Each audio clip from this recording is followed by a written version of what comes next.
Introducción y bienvenida al espacio de análisis psicológico. Bienvenidos, almas apasionadas por la psicología criminal y el arte cinematográfico. De vuelta a nuestro familiar espacio de análisis en el canal Secretos de Sueños. Hoy continuaremos un viaje obsesivo para desentrañar los rincones más oscuros de la mente humana. Al igual que el proceso de restaurar una fotografía antigua y muy granulada, requiere meticulosidad para recuperar cada línea nítida. Descifrar la psicología de los personajes en el episodio 561 de la obra maestra televisiva Sueños de Libertad, también nos exige profundizar en cada fotograma y cada línea de diálogo. Prepárense con nervios de acero, porque lo que sucederá a continuación no son solo conversaciones ordinarias, sino el colapso de una serie de mecanismos de defensa psicológica profundamente arraigados en el subconsciente. Juntos, seremos testigos de traumas multigeneracionales brutalmente expuestos y máscaras hipócritas arrancadas sin piedad, revelando los egos más débiles y tóxicos. Su petición de un análisis profundo, con un volumen masivo para retratar de manera realista cada rincón del pensamiento y satisfacer su sed de conocimiento, ha sido registrada. Y ahora, comenzaremos a sumergirnos en el mundo inconsciente de cada personaje, inmersos en cálculos de supervivencia y rupturas emocionales irreversibles. El colapso de la fachada criminal y el instinto de supervivencia de Beatriz, también conocida como Antonia. Desde los primeros minutos en que la historia continúa, somos arrojados directamente a una atmósfera asfixiante y llena de pánico extremo entre Álvaro y Beatriz, o mejor dicho, Antonia, bajo su sumisa fachada de sirvienta. Recordando los análisis anteriores del canal Secretos de Sueños, cuando Beatriz vio accidentalmente el periódico con la orden de búsqueda de Gorito en manos de Begoña, su pesadilla psicológica comenzó a tomar forma, gradualmente. Consumió cualquier rastro de razón que le quedaba. Ahora, al enfrentarse directamente a Álvaro, ese pánico latente se ha transformado por completo en el instinto de supervivencia primordial y más feroz de la humanidad. Beatriz acorrala a Álvaro con preguntas reveladoras que exponen toda la cruda verdad. Ella señala claramente su extrema estupidez al atreverse a organizar el robo justo en la fábrica donde trabaja como chofer, conociendo cada ruta y cada paso. Bajo la lente de la psicología conductual y el psicoanálisis criminal, la acción de Álvaro es una prueba extremadamente clara de narcisismo, combinado con una impulsividad inconsciente y descontrolada. Se engaña a sí mismo con pensamientos ilusorios de que este peligroso acto de robo es simplemente un atajo para conseguir dinero rápido y construir un futuro color de rosa con Beatriz. Intenta manipular las emociones de ella, culpando a las circunstancias irónicas y argumentando que su marido no la mantenía, empujándolo a una situación desesperada. Sin embargo, Álvaro se equivoca por completo, porque Beatriz ya no es una víctima ingenua, fácilmente manipulable con unas pocas palabras dulces. La enorme presión de la orden de búsqueda de Gorito, el cómplice cercano de Álvaro, ha activado por completo el mecanismo de defensa de lucha o huida en su cerebro. Ella es muy consciente de que la estupidez y la codicia sin fondo de Álvaro seguramente los arrastrará a ambos a la tumba colectiva del castigo legal. Cuando Álvaro intenta retenerla con justificaciones débiles sobre el amor, Beatriz muestra una lucidez y frialdad aterradoras. Descarta cualquier ilusión lejana de escapar a Costa Rica para disfrutar de la riqueza, y declara rotundamente el fin inmediato de esta agotadora y tóxica relación. La resistencia de Beatriz alcanza su punto máximo cuando amenaza a gritos con llamar a la Guardia Civil para que se lo lleven, si se atreve a ponerle un dedo encima. Este es un punto de inflexión psicológico crucial que demuestra que, al verse arrinconado en un callejón sin salida, el ser humano está dispuesto a desechar cualquier barrera emocional a la que haya estado apegado para proteger su propia vida y seguridad, anteponiendo el instinto de supervivencia a cualquier amor ciego.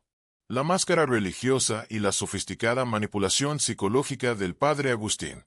Cambiando de escena a un espacio aparentemente más pacífico y sereno, pero que en realidad esconde corrientes subterráneas extremadamente tóxicas que destruyen el alma. Mabel charla alegremente con su madre, Nieves, con palabras cálidas antes de irse, dejando a Nieves sola para enfrentarse directamente al padre Agustín. En la superficie, esto se considera solo una revisión médica de rutina entre paciente y enfermera, cuando el sacerdote llega para comprobar el estado de recuperación del sarpullido en su cuello. Pero, bajo la lente del psicoanálisis, cada palabra que sale de la boca del padre Agustín es un cuchillo afilado envuelto en terciopelo, calculado meticulosamente para atacar directamente la debilidad psicológica más frágil de Nieves. El padre Agustín comienza la conversación con grandes elogios hacia el destacado talento médico de Nieves, creando una falsa atmósfera de confianza que hace que la otra persona baje la guardia. Pero de inmediato, apenas unos segundos después, cambia de rumbo y desvía la conversación hacia un tema extremadamente sensible y doloroso: la muerte de Alberto, el padre biológico de la doctora Luz. El padre Agustín menciona deliberadamente y en detalle el hecho de que Alberto no recibió los sagrados ritos de la extremaunción antes de exhalar su último aliento, utilizando el relato de un capellán de hospital en Madrid para aumentar el peso absoluto de su juicio moral. Este comportamiento, en el diccionario de psicología, se define claramente como una agresión pasiva extremadamente peligrosa. Utiliza el nombre de la noble religión y una falsa preocupación por el alma de los muertos para golpear duramente el sentimiento de culpa que envuelve a los vivos, obligándolos a cuestionar su propia conciencia en un tormento interminable. Nieves, con la resiliencia de una mujer dedicada a la ciencia racional, intenta establecer un límite protector firme. Afirma sin rodeos que Alberto era un hombre muy bondadoso, y deposita su fe en que un ser supremo misericordioso se apiadará de su alma. Utiliza la lógica de una enfermedad terminal prolongada, que causa un dolor insoportable, para enfrentar directamente los dogmas rígidos y desalmados. Pero la aterradora crueldad del padre Agustín radica en que se niega en absoluto a soltar a su presa. Constantemente siembra un oscuro temor de que el alma de Alberto, seguramente, esté sufriendo tormentos y gimiendo en el ardiente purgatorio. Aunque Nieves ha hecho todo lo posible por mantener firme su postura médica y científica, esas palabras tóxicas y altamente dañinas han logrado penetrar la última capa de su armadura de defensa psicológica. La evidencia más clara es que, tan pronto como el padre Agustín se da la vuelta para irse, dejando una estampa de San Juan de Dios, el santo patrón de la medicina, como un acto final de manipulación de poder, Nieves se derrumba por completo y estalla en llanto con impotencia. Estas lágrimas derramadas no se deben simplemente al incesante ataque del sacerdote, sino que también son una liberación inevitable de las profundas heridas internas reprimidas durante tanto tiempo, cuya violenta explosión pronto presenciaremos en la sección de análisis a continuación. El poder patriarcal y la fachada de la familia de la reina.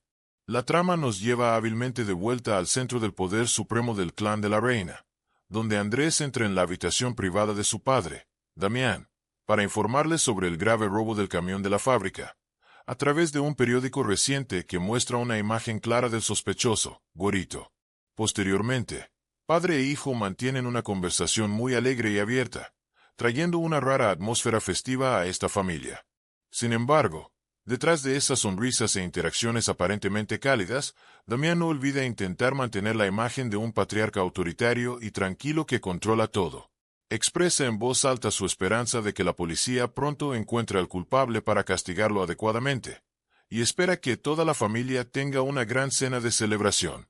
Pero, cuando Andrés rechaza suavemente unirse a la cena familiar porque ya tiene planes para una cita romántica con Valentina, la reacción inmediata de Damián revela muy claramente la mentalidad patriarcal obsoleta arraigada en su sangre.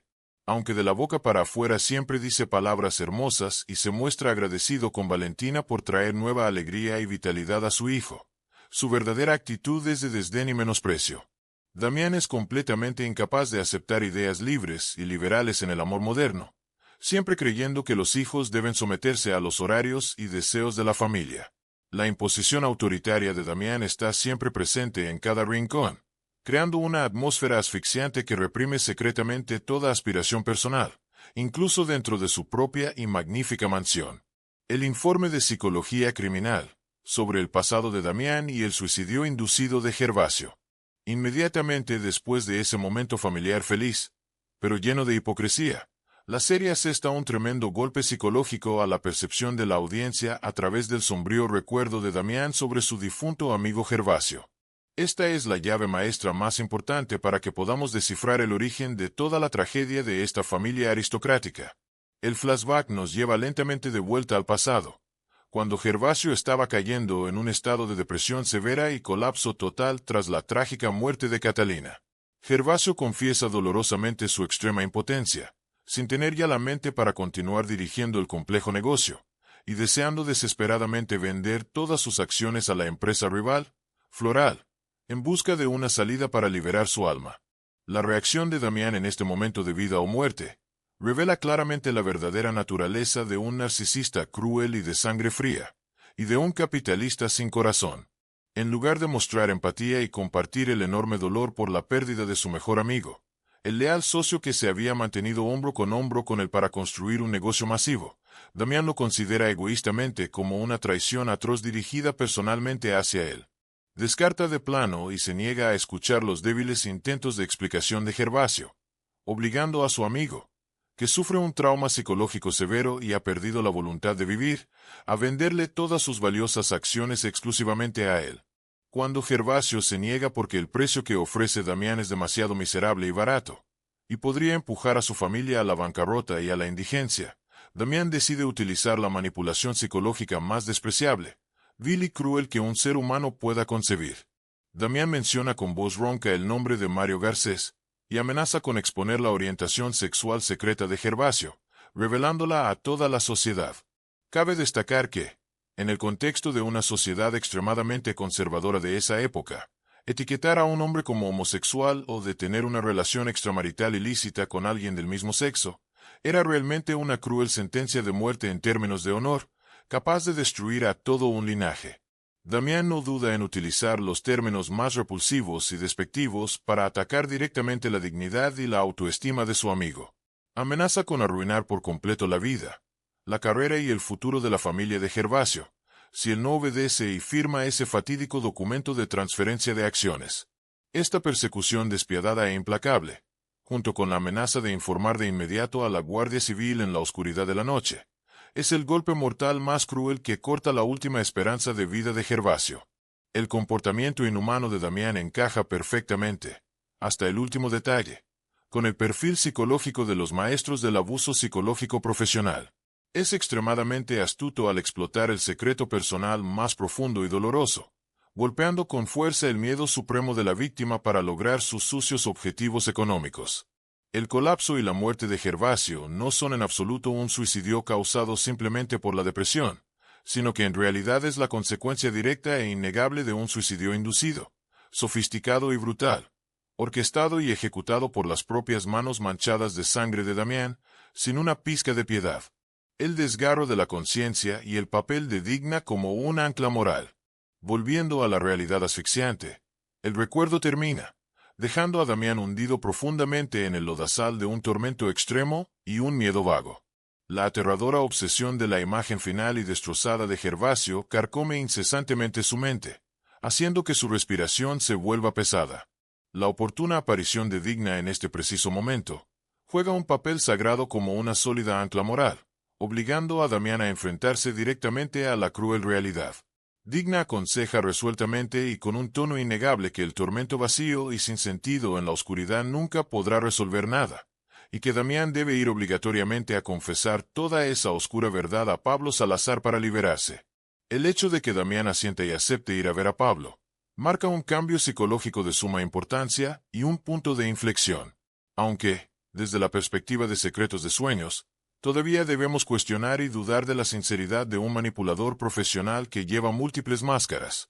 La intensa conversación que sigue entre ellos sobre la próxima reunión tensa con su socio Ferrer y la cooperación estratégica de Gabriel muestra que enormes presiones desde todos los frentes rodean y asfixian constantemente a Damián. Estos factores lo obligan a devanarse los sesos, tratando de encontrar la manera de limpiar las ruinas devastadas creadas por sus propias decisiones despiadadas en el oscuro pasado. La intelectualización y el viaje de Miguel para superar el trauma. Mientras los espeluznantes y oscuros secretos de la generación de los padres se desentierran y exponen gradualmente, la generación más joven también lucha por sobrevivir en sus propias y crueles guerras psicológicas. Cambiando de escena al familiar espacio de la clínica, donde Miguel está sentado conversando muy íntimamente con su madre, Nieves, quien asume el papel de enfermera dedicada allí. Miguel cuenta apasionadamente, con los ojos brillantes, sobre un profundo seminario de psicología al que asistió en Madrid, enfatizando especialmente las investigaciones del Dr. Vera, un excelente discípulo de la Escuela de Psicología Conductual fundada por Watson. Miguel analiza con entusiasmo la importancia de observar el comportamiento, La cadena de reacciones a los estímulos y como acciones específicas pueden abrir nuevos caminos cognitivos para curar el alma. Desde la perspectiva del análisis psicoanalítico profesional, el uso continuo de Miguel de sistemas teóricos psicológicos complejos para explicar su propio progreso es una manifestación muy clara del mecanismo de defensa de la intelectualización que ya diseccionamos muy detalladamente en el episodio anterior. Al utilizar la razón y el lenguaje académico, Miguel intenta crear un filtro de seguridad para evitar enfrentarse a emociones crudas y dolorosas. Sin embargo, lo sorprendente es que esta vez, ese mecanismo está produciendo efectos curativos realmente positivos. La aplicación flexible de las lecciones de psicología conductual ha ayudado a Miguel a levantarse por sí mismo, superando su extrema depresión después de una serie de crueles rechazos por parte del laboratorio y de los crecientes problemas familiares. Declara con orgullo y fuerza que ya no piensa en Marisol, demostrando un desapego emocional muy saludable. Sin embargo, el bloqueo psicológico más profundo de Miguel sigue latente en su odio hirviente hacia su padre biológico, quien causó heridas profundas e indelebles tanto para madre como para hijo. La madre, Nieves, con una tolerancia infinita y la profunda comprensión de un profesional de la salud, anima con cariño a Miguel a no dejar que los oscuros fantasmas del pasado obstaculicen su camino hacia un futuro brillante. Utiliza hábilmente la propia terapia cognitivo-conductual para remodelar todo el sistema de autovaloración de Miguel, afirmando con firmeza que es un hombre educado, erudito, guapo y muy valioso a los ojos de todos. Aunque Miguel sigue utilizando obstinadamente sus complejos de inferioridad para refutar, argumentando que su personalidad rígida aburre y aleja a los demás, el cálido y sincero aliento de su madre es un peldaño sólido e importante para que se atreva valientemente a abrir su corazón a nuevas y hermosas oportunidades románticas en un futuro cercano. El dolor multigeneracional y la ruptura de los lazos familiares de Nieves. Siguiendo las predicciones extremadamente precisas anteriores de nuestro canal, la tragedia familiar de Nieves, acumulada durante mucho tiempo, ha estallado oficialmente de la manera más cruel y dolorosa. La escena de Nieves temblando mientras sostiene el teléfono para llamar a la antigua casa de la familia Doria es realmente un metraje empapado en lágrimas que profundiza en el cruel rechazo. Cuando la sirvienta llamada Vera contesta el teléfono e informa de manera vacía y fría que el padre de Nieves falleció por una enfermedad grave la semana anterior, todo el frágil mundo psicológico de Nieves parece colapsar, haciéndose pedazos. Este dolor desgarrador se multiplica por cientos de miles cuando Vera transmite el amargo mensaje de que la propia madre de Nieves ni siquiera se molestó en tocar el auricular para decirle una palabra a su hija. La fría y cruel indiferencia de una madre biológica que se niega rotundamente a notificar la triste noticia del luto a su propia hija, y rechaza sin piedad cualquier intento de comunicación y conexión, es una prueba elocuente de una forma de abuso emocional multigeneracional extremadamente despiadada. Las palabras sumamente amargas de Nieves, empapadas en lágrimas, de que está siendo castigada trágicamente por los cielos por haberse atrevido a desobedecer a sus padres para seguir la llamada del amor y casarse, son los sollozos ahogados y trágicos de un alma salvajemente desgarrada entre el deseo del amor romántico y el abandono permanente de su familia de origen. El colapso del matrimonio y la crisis existencial de Nieves. El impacto aterrador por la pérdida de su amado padre y el cruel rechazo de su propia madre provocaron una profunda crisis existencial que destruyó por completo la mente de Nieves. Cuando Pablo la encuentra apresuradamente en un estado de colapso extremo, encogida en un rincón, Nieves estalla, expresando todo su arrepentimiento tardío y su creciente amargura. El doloroso desgarro interior alcanza su límite cuando maldice a gritos el oscuro día en que decidió darle la espalda a la prestigiosa familia Doria para seguir a un hombre como Pablo, atrayendo tanto sufrimiento. Pablo, con su torpeza, incompetencia y la patética impotencia de un hombre que no puede comprender completamente la profundidad del dolor de su esposa, intenta desesperadamente aferrarse a ella recordándole a su familia actual que todavía está allí, formada por su hijo adulto Miguel y su hija Mabel. Pero para el alma ya destrozada de Nieves en este momento, toda lógica o consejo se ha vuelto completamente inútil y vacío. Se da cuenta dolorosamente de una cruda verdad, que el único amor puro y eterno que existe en este mundo es el amor incondicional de los padres por sus hijos, y ha perdido ese privilegio para siempre, de forma irreparable. La declaración clara, pero altamente dañina de Nieves de que actualmente ya no tiene padres ni marido alguno, Es verdaderamente una fría cadena perpetua para un matrimonio que ya estaba profundamente fracturado desde mucho tiempo atrás. La decisión rotunda de irse, hacer las maletas y trasladarse a Tarragona por un largo tiempo para calmarse y pensar, no es en absoluto una huida cobarde para evadir responsabilidades, sino que en realidad es un último intento desesperado de salvarse a sí misma. Necesita urgentemente un amplio espacio completamente separado de los factores tóxicos que constantemente le recuerdan sus traumas, para poder enfrentar valientemente sus errores pasados y reencontrarse a sí misma tras largas décadas de vivir en el compromiso, la resignación y el arrepentimiento incesante. A pesar del llanto y las súplicas desesperadas de Pablo, la firme partida de Nieves es una consecuencia inevitable e irreversible cuando el frágil jarrón de cristal, que contenía innumerables represiones psicológicas melancólicas, se ha hecho añicos y convertido en polvo. La naturaleza manipuladora de Damián y la debilidad de Pablo. Al mismo tiempo que ocurría esa tragedia, tenía lugar otro encuentro fatídico y oscuro entre Damián y Pablo. Damián llega cargando el inmenso peso de la culpa por la muerte injusta de Gervasio, y en su interior tiene la intención de confesar toda la sórdida verdad, como se lo había prometido a Digna. Pero al llegar allí y presenciar con sus propios ojos el patético y extremo colapso de Pablo, el hombre que acababa de ser abandonado e indefenso por Nieves, la naturaleza astuta y manipuladora que corre por las venas de Damián resurge con fuerza una vez más, eclipsando cualquier remordimiento moral de conciencia. Pablo, en su crisis de desorientación, se culpa ciegamente a sí mismo por todas las tragedias que lo rodean, desde la sangrienta muerte de Gervasio hasta la ruptura familiar con Nieves y sus hijos. Captando rápidamente esta debilidad fatal, Damián cambia de inmediato toda su estrategia de afrontamiento. En lugar de confesar valientemente su atroz crimen, rápidamente asume el papel de un alma gemela extremadamente bondadosa y llena de empatía y comprensión. Damián utiliza astutamente su propia y amarga historia pasada con Digna, relatando cómo Digna lo abandonó cruelmente para casi casarse con Pedro Carpena, como un ejemplo vivo para consolar y apaciguar a Pablo. Esta acción engañosa de Damián, vista bajo la aguda lente analítica del psicoanálisis, es un engaño calculado y vil.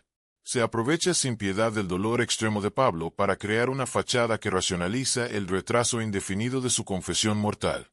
Al sembrar falsas semillas de esperanza en Pablo de que un gran amor no se evaporará fácilmente y que algún día Nieves seguramente regresará, Damián no solo logra mantener la imagen de un gran benefactor a los ojos de Pablo, sino que también continúa profundizando y enterrando la sucia y repulsiva verdad sobre la muerte injusta de Gervasio.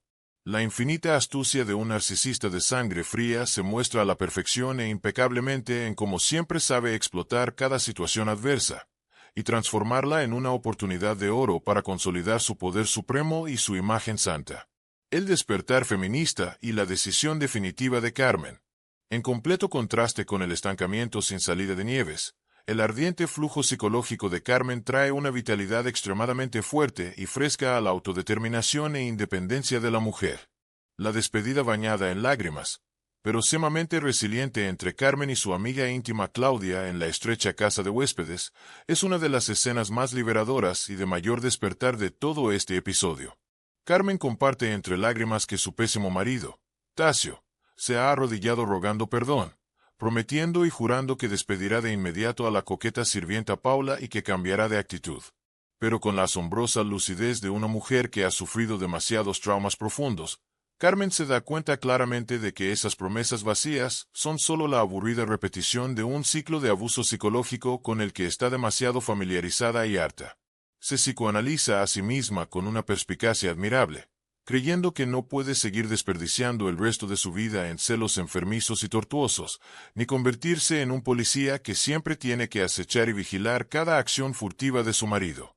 La sagrada confianza, una vez rota en 100 pedazos, no tiene ningún pegamento que pueda repararla con palabras vacías e hipócritas.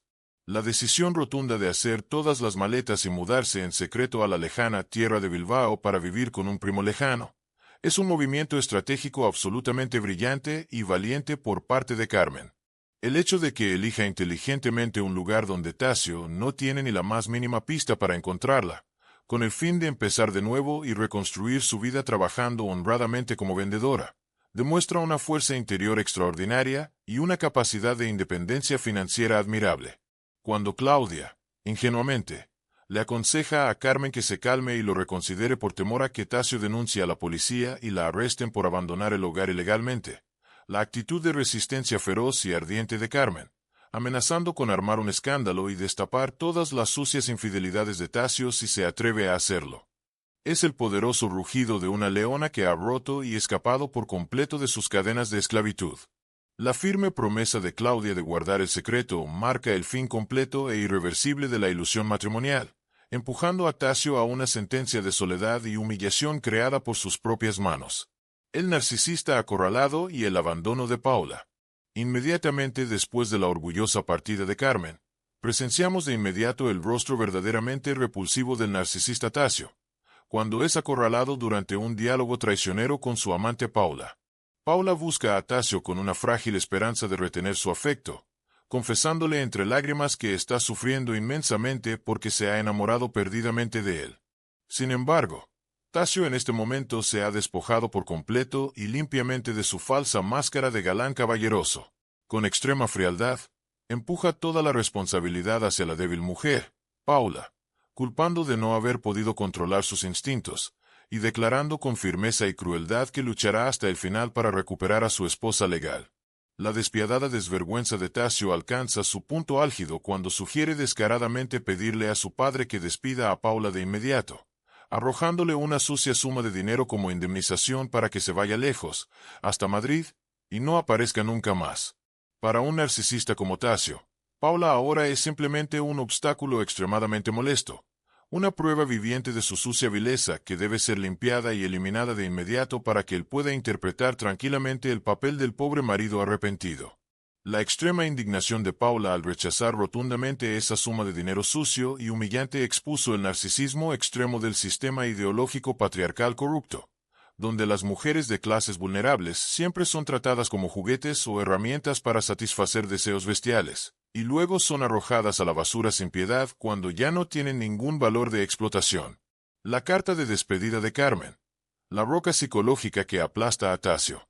La voz extremadamente expresiva y decidida que lee la carta dejada por Carmen resuena en la habitación vacía como una cadena perpetua definitiva para el traidor Tasio. Las palabras cuidadosamente seleccionadas en la carta son inmensamente profundas. No solo son una despedida sentimental, sino también una valiosa lección de vida sobre los valores fundamentales de una relación matrimonial. La contundente afirmación de Carmen de que, no importa cuán apasionado sea el amor, nunca es suficiente sin la base de la confianza absoluta y el respeto mutuo, asestó un golpe fatal al punto débil de la percepción distorsionada e infantil de Tasio. En el momento en que Tasio lee temblando cada línea de la carta, el horrible colapso se hace evidente en cada músculo de su rostro. Se da cuenta con amargura de que todas sus sofisticadas tácticas de manipulación, sus palabras dulces y engañosas, y su arrepentimiento hipócrita y barato, se han vuelto completamente inútiles y patéticas ante una mujer que ha despertado por completo y tiene el control de su propio destino. La máscara de la alta sociedad, la presión empresarial y el ancla emocional sanadora. En la propia y deslumbrantemente lujosa, pero escalofriante mansión privada de Begoña y Gabriel, se está representando una pantomima llena de lujuria y crueles cálculos.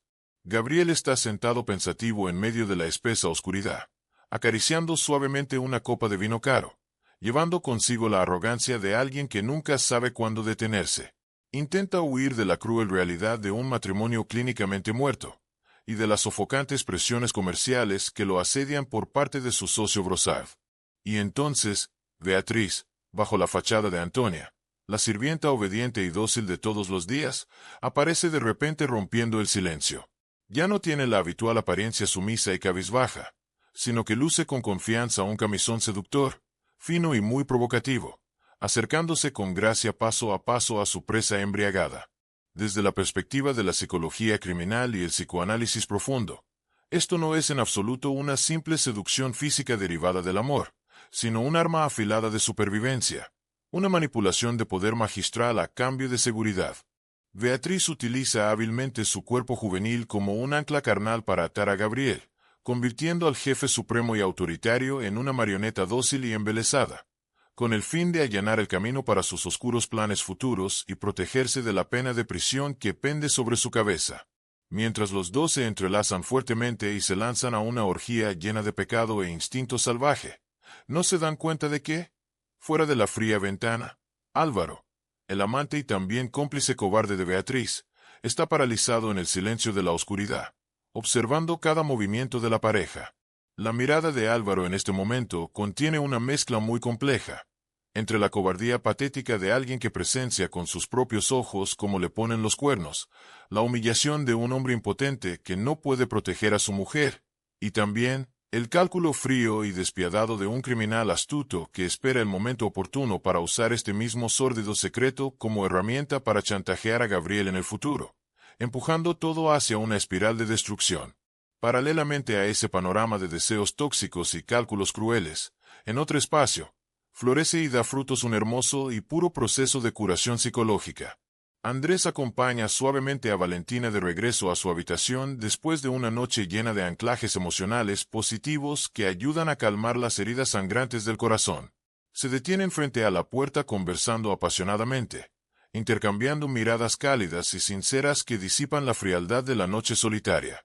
Después de que Andrés ayuda con mucho cuidado a Valentina a abrir la puerta de par en par y se prepara para darse la vuelta y marcharse, con el fin de mantener un respeto absoluto por la mujer que ama, ocurre de repente un incidente menor pero que actúa como un catalizador psicológico extremadamente fuerte. El sonido crujiente de pasos resuena de manera constante en el pasillo desierto, haciendo eco en el espacio silencioso. Este sonido despierta inmediatamente el miedo instintivo a ser juzgada y criticada que reside en lo más profundo del inconsciente de Valentina, remanentes de sus años de tormento. Pero en lugar de encogerse de pánico y huir llorando como antes, ella toma una decisión revolucionaria que demuestra el control total sobre su propio ser. Valentina se apresura a extender la mano, arrastra a Andrés con fuerza hacia el interior de la habitación y cierra rápidamente la puerta. El sonido de la puerta cerrándose con firmeza no solo los separa del mundo exterior lleno de chismes, sino que también cierra oficialmente, para siempre, la puerta a las barreras psicológicas tóxicas y a los complejos de culpa impuestos por el cruel fantasma del abusador Rodrigo. En ese espacio privado, estrecho y absolutamente seguro, cuando las emociones reprimidas y los deseos de tanto tiempo se combinan con los latidos acelerados del corazón debido a la emoción y la tensión, lo que tiene que suceder, sucede como una ley inevitable del amor. La pareja se entrega a la intimidad más plena y apasionada, que no es una tosca posesión física, sino una hermosa fusión de dos almas que anhelan ardientemente apoyarse la una en la otra, ser amadas, compensadas y completamente liberadas de las cadenas de hierro de un pasado doloroso, trayendo el rayo de luz sanadora más brillante a este episodio lleno de oscuridad. El final explosivo, el reencuentro destinado y la ruptura de las ilusiones. Y entonces, queridos amigos, los últimos minutos del episodio arrojaron verdaderamente una bomba emocional de gran calibre sobre la mente extremadamente tensa de la audiencia, no a través de intrigas crueles y sangrientas, sino con un reencuentro predestinado, supremo y desgarrador. En el silencioso y un tanto gélido espacio de la oficina, Chloe entra con el rostro inexpresivo, albergando demasiadas emociones, para hablar directamente con Marta. Tras un breve y conciso intercambio de confirmación, la fuerte armadura defensiva de Chloe se desmorona por completo, y dos ardientes lágrimas de dolor ruedan por sus mejillas. El llanto incontrolable de Chloe no es en absoluto una debilidad sentimental, sino una profunda empatía hasta el punto del dolor. Es un fuerte estallido al darse cuenta de que ella misma está a punto de servir de frágil puente para el milagro del amor verdadero en medio del amargo mundo. Chloe se da la vuelta apresuradamente y camina rápido por el largo pasillo, dejando a Marta sentada allí en estado de máxima perplejidad, preparándose para traer a una persona muy especial a verla. Pero Marta no tiene que esperar mucho en su incredulidad. En cuanto el sonido de esa voz, familiar hasta el punto de la obsesión y grabada en sus huesos, surge desde fuera del pasillo, todas las neuronas de Marta parecen ser golpeadas por una descarga eléctrica de millones de voltios. Acelera el paso y sale corriendo con el corazón latiendo como si quisiera estallarle en el pecho. Y entonces, todo su cuerpo se queda paralizado, completamente congelado en el lugar sin poder moverse ni un parpadeo. La persona que está de pie imponentemente junto a Chloe en carne y hueso en este mismo instante, no es otra que Fina, la mujer a la que ama más que a su propia vida. Fina sonríe suavemente y la saluda, rompiendo la espesa atmósfera, y el fotograma se cierra de inmediato de forma inquietante. Desde la perspectiva del análisis neuropsicológico en profundidad, este es un momento clásico de sobrecarga emocional explosiva, donde la fina línea entre una pesadilla atroz y destrozada, y la asombrosa realidad, se desdibuja por completo. Marta, quien hace apenas unas horas tenía el corazón roto y sangrante, y la determinación de una mártir dispuesta a desechar toda reputación y a punto de subirse a un avión para volar al otro lado del mundo, a la oscura tierra de Buenos Aires, ahora atestigua con sus propios ojos la milagrosa aparición del único amor de su vida justo delante de ella. La parálisis de todo el cuerpo de Marta es una reacción fisiológica y psicológica natural y completamente explicable cuando el cerebro humano no puede procesar a tiempo una enorme cantidad de hormonas de la felicidad y una inmensa sorpresa que llega a la vez, creando un final en suspenso y muy artístico, pero cuya intensa resonancia quedará grabada para siempre en el subconsciente y en los sueños de todos nosotros, los espectadores. Predicciones de los próximos eventos al estilo Secretos de Sueños. Basado en los datos de análisis sumamente complejos de la psicología conductual y los patrones de reacción inconscientes y profundamente arraigados de los personajes, que acabamos de desglosar capa por capa, me permito ofrecer predicciones exclusivas con el agudo estilo característico del canal Secretos de Sueños para el horrendo y tormentoso camino que se avecina. En primer lugar, sobre el fantasma de los crímenes del pasado de Damián y Pablo. El hecho de que Damián retrase astutamente su sincera confesión es solo una evasión temporal, un engaño a sí mismo y a los demás, tan frágil como un castillo de arena. Su conciencia manchada, bajo la implacable presión de su ancla moral, digna, seguramente no podrá tener un solo momento de verdadera paz. Me atrevo a predecir que Pablo, en su extrema desesperación y desorientación por la pérdida permanente de su buena esposa Nieves, descubrirá de manera accidental, o por un giro irónico del destino, alguna pista monumental relacionada con la muerte de Gervasio. Esta pista podría ser un documento antiguo cuidadosamente oculto, o el relato de un arrepentimiento tardío de un testigo vivo sobre aquella venta forzada de acciones bañada en lágrimas hace años. Cuando el velo de la cruel verdad se descubra, el doloroso colapso de Pablo se convertirá instantáneamente en la ira más feroz y destructiva.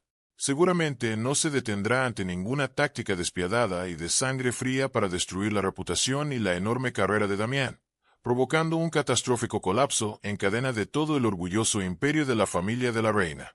En segundo lugar, sobre la espectacular huida de Carmen y la loca obsesión enfermiza de Tasio. Queridos espectadores, no se apresuren a celebrar demasiado pronto la libertad de Carmen. Alguien que padece un trastorno de personalidad narcisista tan grave y enfermizo como Tasio, nunca aceptará fácilmente que su grandioso ego ilusorio sea arrojado a la calle como basura. El hecho de que Carmen se haya ido en silencio a la nueva tierra de Bilbao, a pesar de haberlo calculado cuidadosa y meticulosamente paso a paso, con su amplia red de contactos y su astucia arraigada en la sangre, Tasio seguramente, tarde o temprano, rastreará y encontrará sus frágiles huellas. Volará inmediatamente a Bilbao, y utilizará frenéticamente todas las tácticas de manipulación más viles posibles, desde llorar y rogar patéticamente, fingir autolesiones sangrientas para ejercer presión psicológica, hasta utilizar la violencia mental y acorralarla cruelmente para obligar a Carmen a regresar como su esclava emocional. La feroz e implacable guerra psicológica entre una mujer que se levanta con fuerza para reclamar su autonomía e independencia, y un abusador narcisista que se niega a dejarla ir, será el foco central bañando en lágrimas y lleno de suspenso asfixiante de los próximos episodios a emitirse. En tercer lugar, sobre el enfrentamiento de lujuria y poder entre Gabriel, Beatriz y Álvaro. Esta tóxica relación es un gigantesco barril de pólvora listo para explotar en cualquier momento, destruyendo la mansión de la reina. Álvaro, con su naturaleza cobarde pero llena de odio al tener que presenciar con sus propios ojos a su amante acostándose con otro, nunca se conformará con permanecer en silencio para siempre. Utilizará este escandaloso secreto como palanca para chantajear a Gabriel, obligando al arrogante director general a cumplir sus absurdas exigencias de dinero para ayudarle a escapar de la intensa orden de búsqueda policial.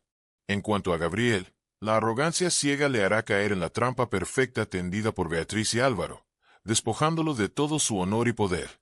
Begoña, la esposa títere, aunque viva en una desesperación entumecida, También será un factor misterioso que podría despertar repentinamente y exponer toda la suciedad de su marido cuando ya no tenga nada que perder, empujando a esta familia al borde del caos absoluto. Finalmente, el impactante reencuentro entre Marta y Fina cambiará por completo la trayectoria de toda la historia. La repentina aparición de Fina, en lugar de traer un final color de rosa y perfecto, abrirá nuevas y crueles pruebas psicológicas. ¿Qué secreto trae Fina con este regreso inesperado? ¿Es su enfermedad terminal una cruel realidad? ¿O solo un doloroso malentendido orquestado por fuerzas oscuras?